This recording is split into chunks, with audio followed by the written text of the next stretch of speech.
जय हिंद। देखिए, आज ये MP टेट वर्ग 2 के लिए हम विज्ञान विषय की क्लास लेकर आए हैं। इसमें हम टॉपिक वाइज देखेंगे और इसमें हम सेल से शुरू करेंगे, कोशिका से शुरू करेंगे। जैसे इसमें थंबनेल में दिख रहा है कोशिका, हम इसमें कोशिका से ही शुरू करेंगे और हर अलग अलग टॉपिक को टॉपिक वाइज लेकर चलेंगे। साथ ही हम प्रीवियस ईयर के क्वेश्चंस और जो प्रैक्टिस सेट हैं वो भी लगाएंगे, वो अलग वीडियो में देखेंगे। और यहाँ पे हम टॉपिक्स देखेंगे। ये सिर्फ उसके लिए नहीं है, सिर्फ MP टेट के लिए ही नहीं है।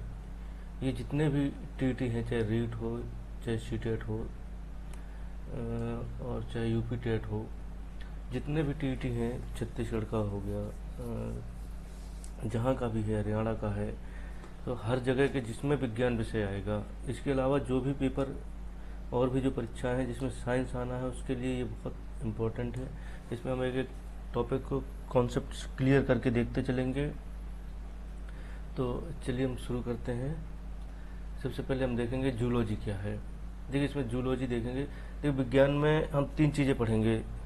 एक तो 4 चीज़ें, जूलॉजी, बॉटनी, केमिस्ट्री और फिजिक्स।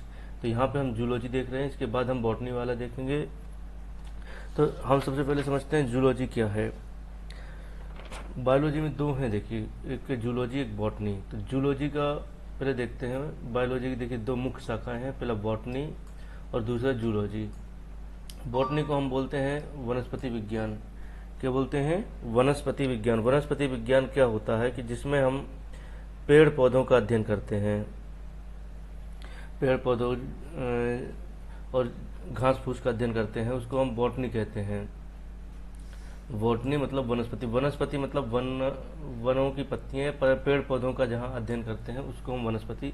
जंतु विज्ञान में हम सभी आ जाते हैं, जानवर हो गए, इंसान हो गए, कीड़े मकोड़े हो गए, इसको हम जूलॉजी बोलते हैं। तो हम पहले जूलॉजी का अध्ययन करेंगे, आज जूलॉजी पढ़ेंगे। पहले हम समझते हैं कि जूलॉजी शब्द का क्या अर्थ है, कैसे बना जूलॉजी। जूलॉजी 2 शब्दों से मिलकर बना है मोस्टली। इसमें पहला है जून और दूसरा है लोगिया या लोगोस। तो जून का मतलब होता है एनिमल, ये जंतु। तो ये एनिमल या जंतु से मिलकर जंतु, जून का मतलब, लोगोस का मतलब होता है स्टडी। तो जून लोगोस, जून लोगोस, जंतु और अध्ययन, ये जंतुओं का अध्ययन, ऐसा विषय जिसमें हम जीव जंतुओं का अध्ययन करते हैं उसको हम जूलॉजी कहते हैं। क्या कहते हैं? जूलॉजी। तो जूलॉजी के पहले हम देखते हैं जनक कौन है। इसके जो जूलॉजी के जो जनक हैं वो अरस्तु साहब हैं। अरस्तु को आप लोगों ने कभी देखा होगा, एरिस्टोटल भी बोलते हैं इनको। इन्होंने जीव विज्ञान की शुरुआत की थी और इनकी एक किताब है, बहुत प्रसिद्ध किताब है, हिस्टोरिया एनिमिलियम।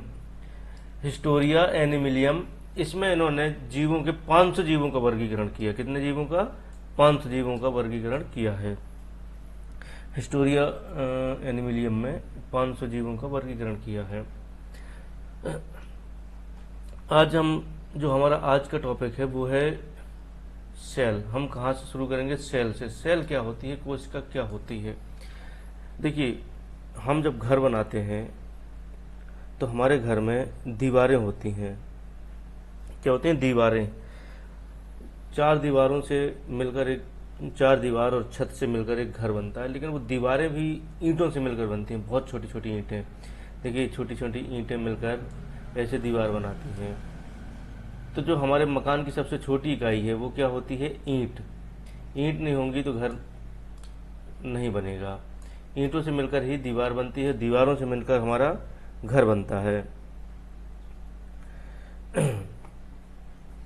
तो सबसे पहले ईंटें जो हैं वही है कोशिका। जो हमारा शरीर है, कोई भी चीज हो, हमारा शरीर हो, जानवरों का शरीर हो, पेड़ पौधे हों, वो सभी जितने भी सजीव लोग हैं वो सब किससे मिलकर बनते हैं? कोशिका से।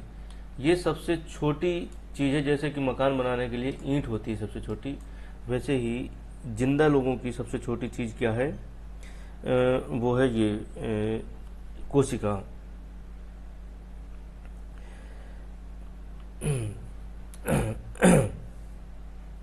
इसकी एक परिभाषा है जिसको बोलते हैं कि सजीवों की संरचनात्मक और क्रियात्मक इकाई है।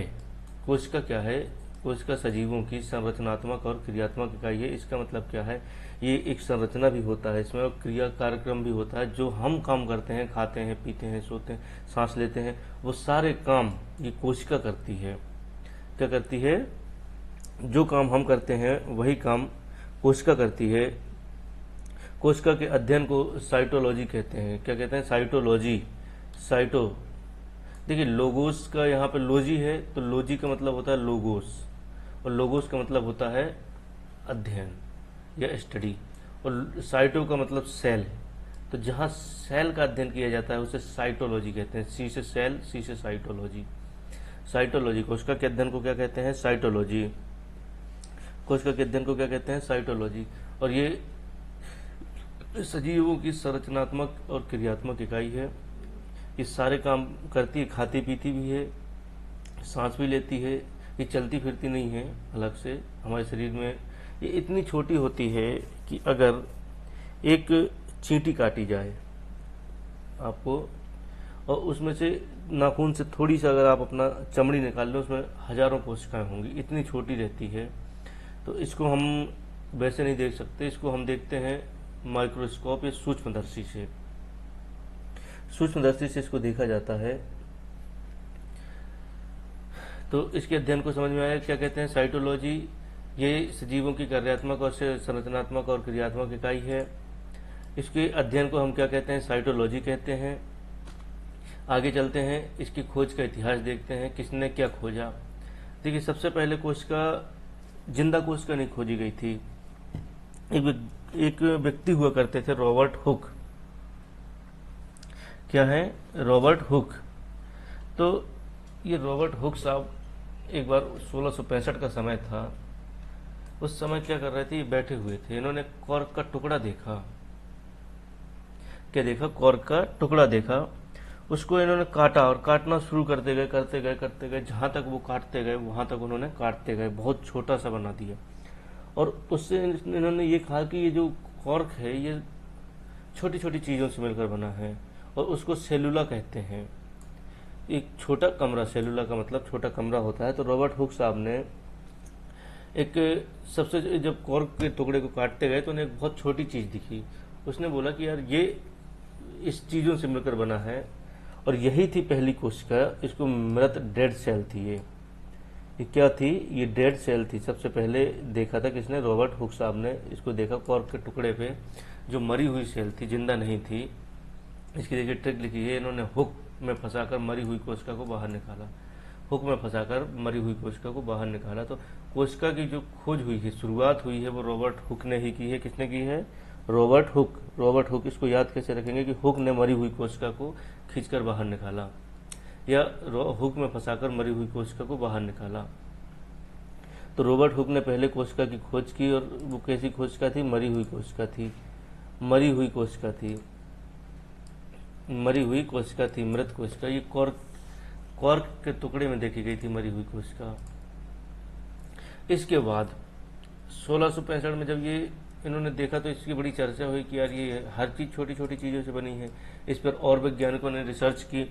इसके बाद आए एक ल्यूवेनहॉक, एंटोनी वॉन ल्यूवेनहॉक। ये 1674, 9 साल बाद इन्होंने सबसे पहले जीवित कोशिका की खोज की। यह जीवित कोशिका को देखा, जैसे बैक्टीरिया, प्रोटोजोआ, इनमें ये इन्होंने सबसे पहले जीवित कोशिका को देखा। तो इसको याद कैसे करेंगे? ल्यूवेनहॉक, एल से ल्यूवेनहॉक, और एल से लाइव कोशिका को देखा। किसने? लाइव कोशिका की खोज किसने की? ल्यूवेनहॉक ने। एल से L, Leeuwenhoek live, Leeuwenhoek live. तो जीवित कोशिका जो देखी गई सबसे पहले, अगर पूछता है कि कोशिका की खोज किसने की, ये सबसे पहले कोशिका किसने खोजा, तो उसमें आएगा हमारे रॉबर्ट हुक का नाम। लेकिन अगर पूछा जाए कि जीवित कोशिका किसने देखी, जीवित कोशिका की खोज किसने की है, तो उसमें आएगा एंटोनी वॉन ल्यूवेनहॉक। अब आते हैं समय बीतता गया, और ये 1831 में है। 1831 में आते हैं एक रॉबर्ट ब्राउन, भूरे रंग के। अगर ये हमारे यहाँ होते भारत में तो इनका नाम रॉबर्ट ब्राउन ना होता, भूरे लाल होता। इनका नाम क्या होता, भूरे लाल। ये भूरे लाल जो है, रॉबर्ट ब्राउन, भूरे लाल, इन्होंने कोशिका को और बड़ा करके देखा, कोशिका के अंदर देखा कि भाई इस यही है लास्ट या इसके अंदर भी कुछ है। क्योंकि कोशिका जो थी, ये एंटनी लुबिन हॉक साहब कह रहे थे, या ये रॉबर्ट हॉक दोनों कह रहे थे कि ये कोशिका ये जो कोशिका है, ये सबसे छोटा चीज़ है, इसके नीचे कुछ नहीं है। रॉबर्ट ब्राउन भूरे लाल आए तो भूरे लाल ने कहा कि यार इससे भी अंदर हो सकता है क्या कुछ। उन्होंने देखा तो उन्हें उसके अंदर भी एक कोशिका का केंद्रक मिला, जैसे कोशिका के दिमाग की खोज, ये कोशिका का दिमाग है। इन्होंने केंद्रक की खोज की, किसने, भूरे लाल ने। तो इस पे याद रखना कि आम की गुठली की खोज की, जैसे एक ने आम खोज लिया एंटनी ल्यूबिन हॉक ने, तो इन्होंने गुठली खोजी है। गुठली ब्राउन रंग की होती है, भूरे रंग की होती है। तो भूरे लाल ने आम की गुठली की खोज की, या कोशिका के केंद्र की खोज किसने की, भूरे लाल ने की, भूरे लाल, रॉबर्ट ब्राउन। तो सबसे पहले कोशिका की खोज किसने की, सबसे पहले कोशिका की खोज की रॉबर्ट ब्राउन ने। इसके बाद कोशिका ल्यूबिन हॉक ने जीवित कोशिका की खोज की, रॉबर्ट ब्राउन ने कोशिका के केंद्र की खोज की। जो भूरे लाल थे, इनकी किताब है माइक्रोग्राफिया, इसमें इन्होंने अपनी कोशिका से संबंधित खोजों का वर्णन किया था। और अब हम देखते हैं कोशिका का सिद्धांत। कोशिका सिद्धांत क्या है। तो दो वैज्ञानिक थे, मैथियस स्लाइडन और थियोडोर स्वान। स्वान और स्लाइडन, स्लाइडन और स्वान, ये एक बॉटनी वैज्ञानिक थे, एक बायोलॉजी जूलॉजी वैज्ञानिक थे, जंतु वैज्ञानिक और वनस्पति वैज्ञानिक। इन्होंने कुछ सिद्धांत दिए जिनको आज हमें पढ़ना पड़ रहा है। ये क्या सिद्धांत है। सबसे पहले तो दुनिया के सारे सजीव कोशिका से मिलकर बने हैं। दुनिया के जो भी जितने भी जीवित लोग हैं, सजीव हैं, जो जिंदा हैं, वो किससे मिलकर बने हुए हैं, वो बने हुए हैं कोशिका से मिलकर बने हैं। और कोशिका ही जीवन की सबसे छोटी इकाई है, हमारे जीवन की जो सबसे छोटी इकाई है। ये दो बात इन्होंने कही। सबसे बड़ा ट्विस्ट देखिए, रुडोल्फ विर्चू आए 1855 में। स्लाइडन और स्वान जो ये नहीं बता पाए कि नई कोशिकाएं कहाँ से आती हैं, तब एंट्री रुडोल्फ विर्चू की इन्होंने लैटिन वाक्य में कहा ओमनिस सेलुला ई सेलुला। इसका मतलब क्या होता है, नई कोशिकाओं का निर्माण पहले से ही मौजूद कोशिकाओं से होता है। इन्होंने ये दो बातें तो बता दी कि कोशिका जो है जीवन की सबसे छोटी इकाई है और हर सजीव कोशिका से मिलकर बना होता है। लेकिन रुडोल्फ विर्चू साहब ने क्या बताया कि कोशिका की जो नई कोशिकाएं बनती हैं वो कहाँ से बनती हैं, तो वो उन्होंने बताया कि जो पुरानी कोशिकाएं हैं उन्हों से ही नई कोशिका का निर्माण होता है। जो पुरानी कोशिका से नई कोशिका का निर्माण होता है, इसको ये है कोशिका का सिद्धांत। कोशिका सिद्धांत किसने दिया, स्लाइडन और स्वान ने। स्लाइडन और स्वान, स्वान स्लाइडन, स्वान स्लाइडन, स्वान स्लाइडन सिद्धांत दिया। किसने दिया सिद्धांत, स्वान और स्लाइडन ने। अब याद रह जाएगा कि नहीं रह जाएगा। अब देखिए विषाणु जो होता है, वायरस, वायरस एक बड़ा खतरनाक चीज है। वायरस पर कोशिका सिद्धांत लागू नहीं होता, ये कोशिका सिद्धांत का अपवाद है। वायरस में क्या खासियत होती है कि जब वायरस बाहर होता है, जब वायरस ऐसे खुला में हवा में घूम रहा होता है, ये वायरस है खुली हवा में घूम रहा है, तो ये मरा हुआ है। लेकिन जैसे ही ये आपके अंदर आता है, ये जैसे ही आपके अंदर आएगा तो ये जीवित हो जाएगा। ये वायरस अभी यहाँ मरा हुआ है, जैसे ही इसके अंदर जाएगा ये जिंदा हो जाएगा। कोरोना, इसलिए देखिए वायरस को हवा में मारना बड़ा मुश्किल भी होता है। कोरोना वायरस ऐसा ही था, यहाँ पे मरा हुआ घूम रहा था। ये जो कोरोना वायरस था, ऐसी कुछ था ना कोरोना वायरस, ये कोरोना वायरस है, ये कोरोना वायरस है, ये यहाँ मरा हुआ घूम रहा था। लेकिन जैसे ही आपके अंदर जाएगा वो जिंदा हो जाएगा। और ये बड़ा खतरनाक होता है। देखिए शरीर के अंदर आते ही ये जी और अजीब के बीच की कड़ी है। मरा हुआ है फिर जिंदा हो जाता है। ये हवा में ऐसे पड़ा रहेगा सड़क पे, जैसे ही आप इसे उठाओगे, यार मरा हुआ है, इसकी मदद कर देते हैं, और वो जैसे ही आपके अंदर जाएगा वो अपने आप को जिंदा कर लेगा। तो ये वायरस कोशिका सिद्धांत में नहीं आता है, ये अपवाद है वायरस। अच्छा, वायरस का आपने भूत देखा है कभी, वायरस का भूत? ये वायरस इतना छोटा होता है कि कभी दिखता नहीं है अपन को साधारण, लेकिन इसका भी एक भूत होता है। वायरस का एक भूत होता है। कभी पढ़ा है वायरस का भूत? वायरॉइड्स बोलते हैं उसको, वायरॉइड्स। वायरॉइड्स क्या होता है, इस पे एक परत होती है। जैसे हमारा शरीर और भूत में एक अंतर होता है कि भूत के पास शरीर नहीं होता, सिर्फ आत्मा होती है। ऐसे ही जो वायरॉइड्स होते हैं उनमें भी भूत, वो वायरस का भूत होता है, उसमें प्रोटीन की इसमें एक परत होती है, झिल्ली होती है, जिसके अंदर इसका सारा मटेरियल भरा हुआ होता है और वो खुला रहता है, उसका शरीर नहीं रहता है वायरॉइड्स में, और वो बड़ा खतरनाक होता है। जैसे भूत खतरनाक होते हैं ऐसे वायरॉइड्स भी बहुत खतरनाक होते हैं। तो वायरस का भूत भी होता है। तो आज हमने क्या क्या देखा भी, यहाँ पे खोज किसने किसने की, रॉबर्ट हुक ने कॉर्क में देखा था सबसे पहले, मरी कोशिका की खोज की थी रॉबर्ट हुक ने, हुक में फंसाकर मरी हुई कोशिका को बाहर निकाला। इसके बाद लिवेनहॉक, एल से लिवेनहॉक, एल से लाइव कोशिका देखी। इसके बाद रॉबर्ट ब्राउन ने केंद्रक देखा। इसके बाद आते हैं स्लाइडन और स्वान। स्लाइडन और स्वान ने कोशिका सिद्धांत दिया और इन्होंने कहा कि दुनिया के सारे सजीव कोशिका से मिलकर बने हैं और कोशिका ही जीवन की सबसे छोटी इकाई है। क्या है? कोशिका जीवन की सबसे छोटी इकाई है।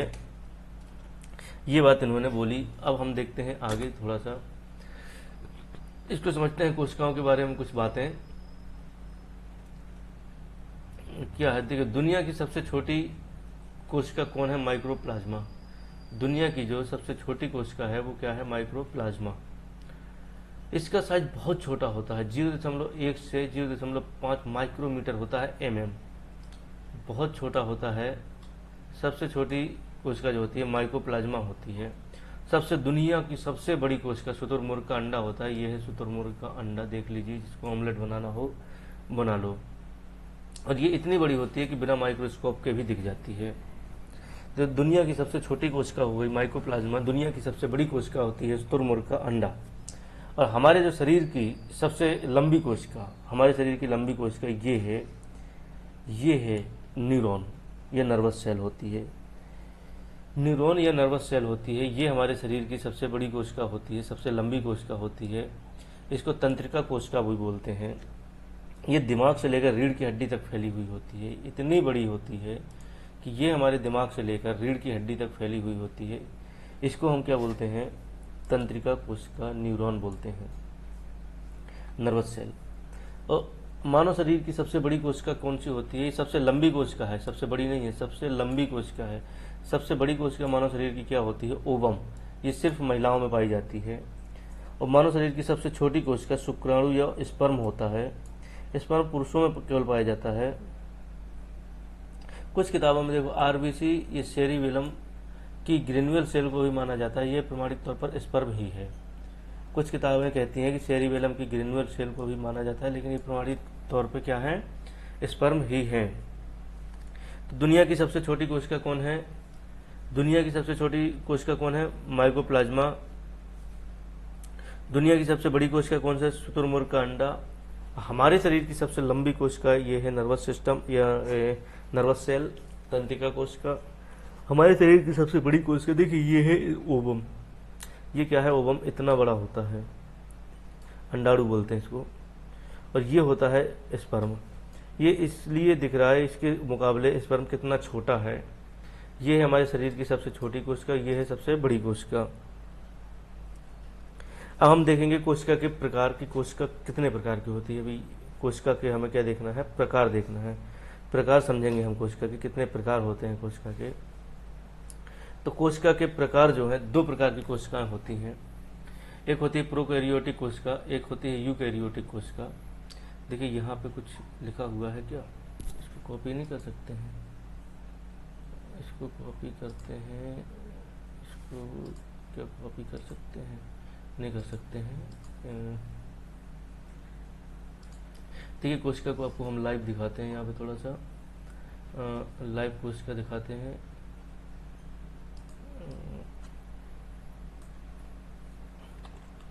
गूगल देखते हैं अपन, 3D में थोड़ा सा देख लेते हैं कोशिका कैसी होती है। स्केच पे खुल तो गया, स्केच पे।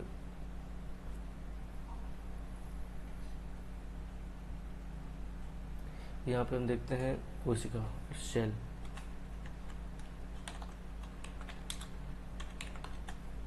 देखिए कोशिका को हम देखते हैं,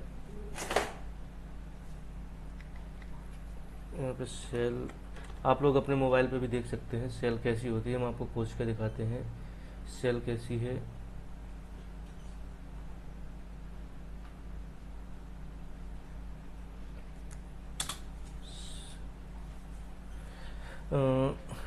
पादप की नहीं देखना है अपन को, किसकी देखना है?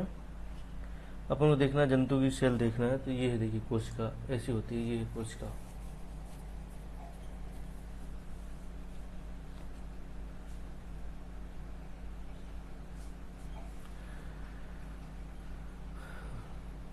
ये देखिए ये है कोशिका, इसमें मॉडल दिया गया है कोशिका का। ये कोशिका की कोशिका झिल्ली है।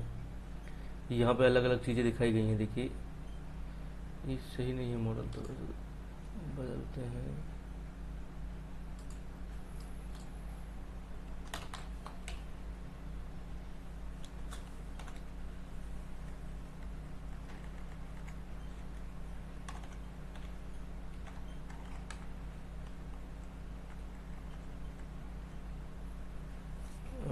सेल जंतु कोशिका,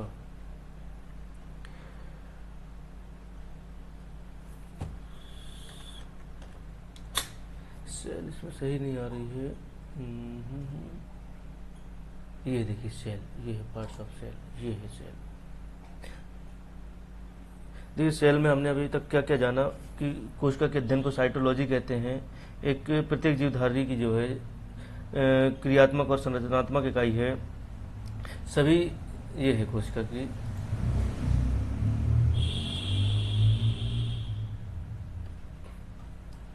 देखिए इसमें सब कुछ दिख रहा है।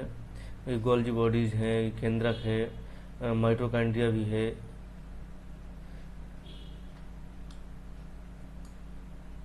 इसके इस टाइप से कोशिका है। अभी हम आगे और भी देखेंगे कोशिका के बारे में। अब इसमें सही आ नहीं रही है। हाँ ये है, देखिए एनिमल सेल। और हमने क्या जाना कि कोशिका की खोज किसने की थी? कोशिका की खोज रॉबर्ट हुक ने की थी, लेकिन इन्होंने मृत कोशिका की खोज की थी। साइटोलॉजिस्ट के अध्ययन को कहते हैं। जीवित कोशिका की खोज किसने की थी? ल्यूवेनहॉक ने की थी। लाइव कोशिका की खोज ल्यूवेनहॉक ने की थी। स्लाइडन एवं स्वान ने कोशिका सिद्धांत दिया। ये है, देखिए इसमें अलग अलग सब चीज़ों के नाम भी दिए हुए हैं। ये क्या है? एंडोप्लाज्मिक रेटिकुलम है ये क्या है? ये गोल्जी बॉडीज है। ये है पूरी कोशिका। इसके अंदर इस तरीके से देखते हैं। ये केंद्रक है। ये कोशिका के अलग अलग अंगक हैं। तो चलिए आते हैं अब कोशिका के प्रकार। कोशिका दो प्रकार की होती है। पहली होती है प्रोकैरियोटिक कोशिका, दूसरी होती है यूकैरियोटिक कोशिका। प्रोकैरियोटिक का मतलब क्या होता है और यूकैरियोटिक का मतलब क्या होता है? देखिए प्रो का मतलब पहले या पुरानी। प्रो का मतलब ही होता है प्रिमेटिव या पुरानी। और कार्यो न्यूक्लियस के अंदर पुरानी जो चीजें होती हैं वो प्रो कहलाती हैं।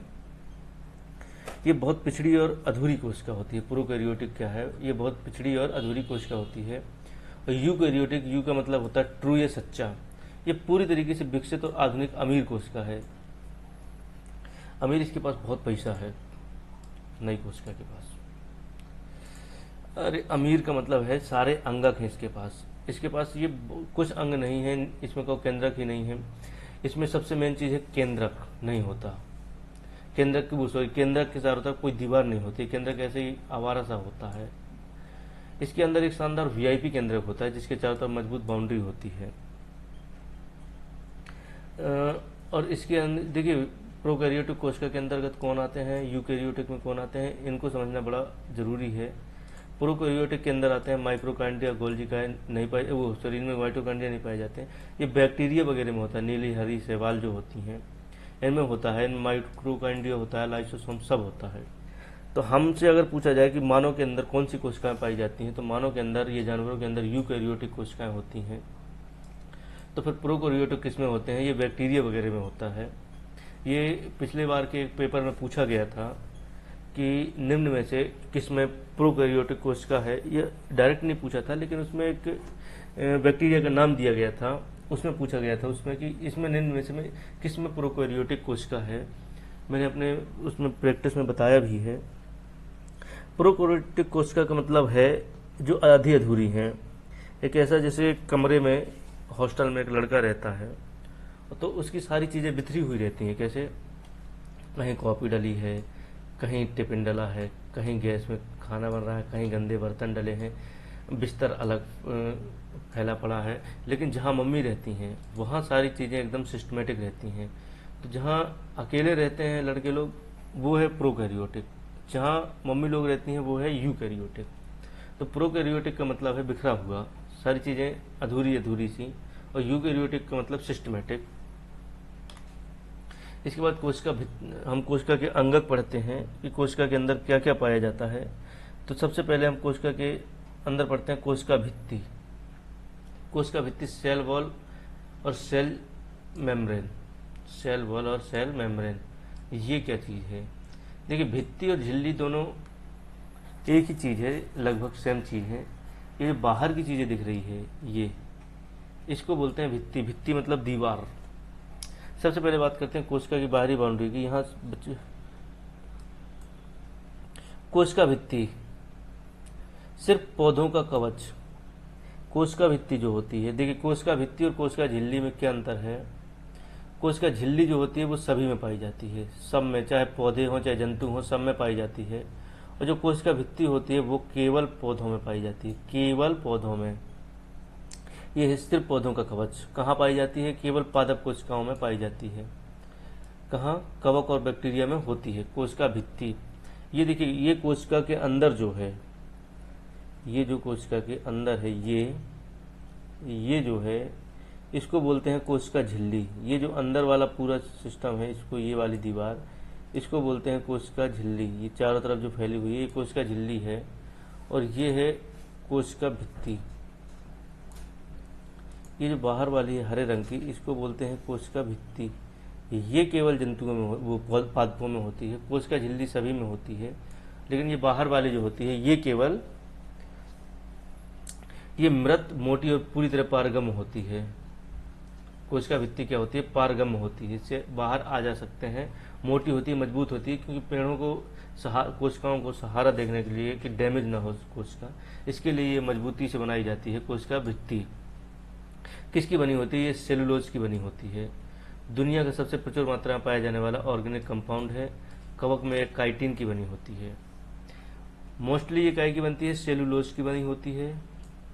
लेकिन ये कवक में काइटिन की बनी होती है। किसकी बनी होती है? काइटिन की बनी होती है। कोशिका भित्ति जो है ये केवल प्लांटों में पाई जाती है, पौधों में पाई जाती है, पौधों की कोशिकाओं में पाई जाती है। बैक्टीरिया, कवक, ये सारे उसमें आते हैं, जंतुओं में नहीं आते हैं, ये प्लांट्स में आते हैं, पादप में आते हैं। और ये मोटी पूरी तरीके से पारगम होती है, मजबूत होती है, सेल को बहुत सुरक्षा देती है। किसकी बनी होती है? तो ये सेलुलोज की बनी होती है। और इधर कवक में ये काइटिन की बनी होती है। कवक में किसकी बनती है? काइटिन की बनती है। अब हम देखते हैं कोशिका झिल्ली के बारे में। कोशिका झिल्ली, ये देखिए, ये उसकी उधेड़ दिया बाहर का, अब ये अंदर का मटेरियल बचा हुआ है। ये जो गुलाबी रंग की है, देखिए ये जो दिख रही है, ये कोशिका झिल्ली होती है। इसके ऊपर लगी रहती है कोशिका भित्ति, ताकि कोशिका झिल्ली को नुकसान न पहुंचे। कहाँ पाई जाती है? जंतु और पादप दोनों में पाई जाती है। कोशिकाओं में पाई, जंतु दोनों कोशिकाओं में पाई जाती है। ये पौधों में ये सेल वॉल के अंदर होती है, हम इंसानों में ये बाहरी परत होती है। जंतु कोशिकाओं में ये सबसे बाहरी होती है, लेकिन पादपों में इसके ऊपर कोशिका भित्ति पाई जाती है। इसकी प्रकृति कैसी है? ये जीवित है, पतली है, लचीली है और अर्धपारगम है। अर्धपारगम का मतलब क्या होता है? देखिए, जो कोशिका भित्ति होती है वो सब कुछ आने जाने देती है, बोले कुछ नहीं रुकेगा, सब आओ सब जाओ। लेकिन ये जो होती है ये कुछ चीज़ों को रोक लेती है, कुछ चीज़ों को अंदर जाने देती है, कुछ चीज़ों को बाहर निकलने देती है। इसको अर्धपारगम बोलते हैं। ये लिपिड, या लिपिड लिख गया है, लिपिड लिखना है।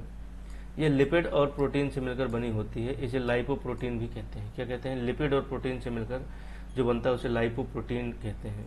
तो ये लाइपोप्रोटीन की बनती है। अगर प्रश्न पूछ ले कि किससे मिलकर बनी है, लिपिड और प्रोटीन, ये लाइपोप्रोटीन, तो ये लाइपोप्रोटीन, कंफ्यूज मत होना कहीं पे भी, ये लाइपोप्रोटीन से मिलकर बनी होती है। लिपिड और प्रोटीन से, देखिए इसमें ये है केंद्रक कोशिका का, ये केंद्रक है। यहाँ पे अलग अलग अंगक दिख रहे हैं, राइबोसोम है, लाइसोसोम है, यहाँ पर गोल्जी बॉडीज है, ये सारी चीज़ें हैं। इसके एक एक चीज़ को हम विस्तार से देखेंगे। आज हम यहीं पे समाप्त करते हैं। तो आज हम देखते हैं कि हमने क्या क्या देखा। पहले एक बार इसको हमने जाना पहले कोशिका क्या है। कोशिका इंसानों की, जीवों सजीवों की कार्यात्मक और संरचनात्मक इकाई है। यह कि उसका देखिए इसमें क्या क्या पाया जाता है। ये देखिए साइटोप्लाज्मा, गोल्जी बॉडीज, राइबोसोम, बहुत सारी चीज़ें हैं। प्लाज्मा हो गया, न्यूक्लियस हो गया, ये है न्यूक्लियस, ये केंद्रक है। इसके अंदर की चीज़ें भी पढ़ेंगे, अब माइटोकॉन्ड्रिया भी है, लाइसोसोम भी है, राइबोसोम भी है, इनके अलग अलग काम भी हैं। इसमें जीव द्रव्य भी भरा होता है। जीव द्रव्य क्या होता है वो भी हम पढ़ेंगे। देखिए जीव द्रव्य क्या होता है, इसकी खोज पुरकिंजे ने की थी, और ये एक गाढ़ा और तरल पदार्थ है, बड़े बेहतरीन। और एक व्यक्ति थे हेक्सले ने इनको बोला कि जीवन का जो है आधार है, और इसमें 80% जल होता है, बाकी 20% कुछ और चीज़ें होती हैं। ये दो प्रकार का होता है, कोशिका द्रव्य और केंद्रक द्रव्य। इसमें जो एक द्रव्य भरा होता है इसको जीव द्रव्य बोलते हैं। ये दो प्रकार का होता है, कोशिका द्रव्य जो यहाँ सब जगह भरा होता है, और कोश के केंद्रक द्रव्य जो केंद्रक के अंदर भरा होता है। इसकी खोज पुरकिंजे ने की थी जीव द्रव्य की, और इसमें 80% पानी होता है। तो आगे देखते हैं, ये कोशिका के अध्ययन को हम क्या कहते हैं, साइटोलॉजी कहते हैं। सबसे पहले कोशिका की खोज किसने की, तो सबसे पहले रॉबर्ट हुक ने कोशिका की खोज की, और मृत कोशिका की खोज की थी कॉर्क के टुकड़े से की थी। ल्यूवेनहॉक ने लाइव कोशिका को देखा, लाइव कोशिका, जीवित कोशिका को ल्यूवेनहॉक ने देखा, एल ने देखा। रॉबर्ट ब्राउन भूरेलाल ने क्या देखा, केंद्रक देखा, भूरेलाल ने केंद्रक की खोज की।